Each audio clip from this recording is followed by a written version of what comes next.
नमस्कार, बहुत स्वागत करता हूं कटिहार लाइफ में। देखिए, आज मजदूर दिवस है और निश्चित तौर से मजदूर दिवस की तमाम मजदूरों को बहुत बहुत बधाई, क्योंकि इनके वजह से ही भारतवर्ष में सृजन कार्य हो पाते हैं। लेकिन आज मजदूर और मजबूर दोनों की परिस्थितियों को समझने का दिन है।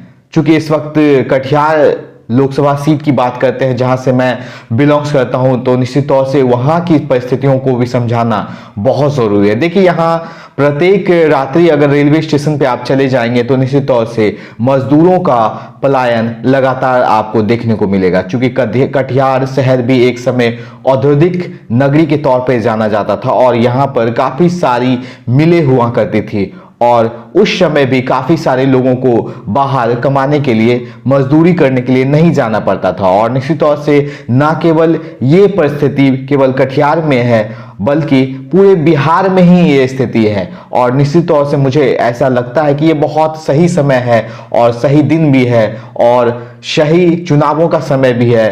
पूछना सवाल कि हमारे नेता जो कि सेवा भाव के रूप में कार्य करते हैं हमारे राज्य के लिए, हमारे देश के लिए, उनसे पूछना कि बिहार में पलायन की स्थिति अभी तक यथासंभव उसी स्थिति में क्यों है, जबकि आपने विकास के तमाम दावे किए हैं। निश्चित तौर से अगर विकास की धारा इतनी ही ज्यादा तेज है तो ये मजबूरी में क्यों हर बिहार के रेलवे स्टेशन से रात्रि को निकलती है। और निश्चित तौर से बिहार अभी भी मजदूर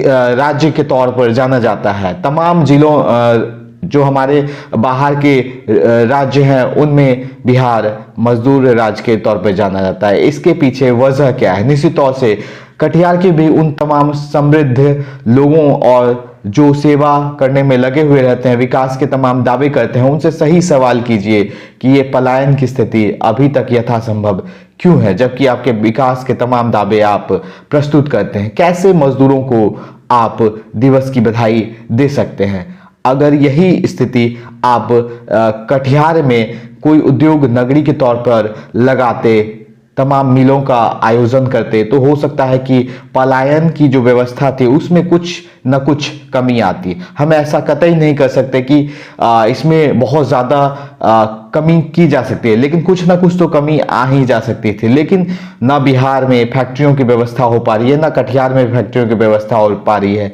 और निश्चित तौर से हम ये इस वक्त ये सवाल लाजमी है पूछना, और सही दिन भी है कि ये स्थितियां क्यों बनी हैं, इसका जिम्मेदार कौन है। हालांकि तमाम सरकारें जो भी शायद बिहार में रहती हैं, वो तमाम सरकारें दावे करती हैं कि हमने बहुत कुछ किया है, लेकिन अगर ये दावे वाकई में सक्सेसफुल है तो इन मजदूरों की परिस्थितियां ऐसी क्यों है और बिहार के हर रेलवे स्टेशन से ऐसी यात्राएं क्यों देखने को मिलती है? क्यों आज भी हमारा मजदूर मजबूर है दूसरे राज्यों में जाकर काम करने के लिए, जबकि दूसरे राज्यों के जो मजदूर होते हैं, माफ कीजिएगा, लोग होते हैं, वो यहाँ पर काम करने नहीं आते। बिहार में बहुत कम आपको देखने को काम करने वाले मिलेंगे, लेकिन हमारे राज्य के जो लोग होते हैं वो दूसरे राज्यों में अवश्य आपको देखने को मिल जाएंगे। चाहे आप पूरे भारत में किसी भी राज्य में चले जाए, आपको बिहारी जरूर मिल जाएंगे देखने को। और राज्य तो छोड़िए जनाब, मुझे ऐसा लगता है और ऐसा देखने को मिलता है कि हमारे मजदूर भाई लोग आज भी इतने मजबूर हैं कि वो भारत को छोड़कर दूसरे देशों में भी अपनी मजबूरी व्यक्त करने के लिए चले जाते हैं, क्योंकि उनके गांवों में, उनके राज्यों में रोजगार की खासकर व्यवस्था नहीं होती। आप पढ़े लिखों को तो नौकरियां, वैकेंसियां दे सकते हैं, लेकिन वो जो स्वरोजगार योजना के तहत कार्य करते हैं उनके लिए किस तरह की व्यवस्था आप करते हैं? निश्चित तौर से जब चुनावों का वक्त आता है तो आप में से बहुत सारे लोग उनसे वोट बैंकिंग की अपील करते हैं, वोट देने को कहते हैं, लेकिन उन वोट का फायदा क्या उन्हें मिल पाता है? और हमारा मजदूर आज भी मजबूर है। कैसे बधाई दे सकते हैं आप?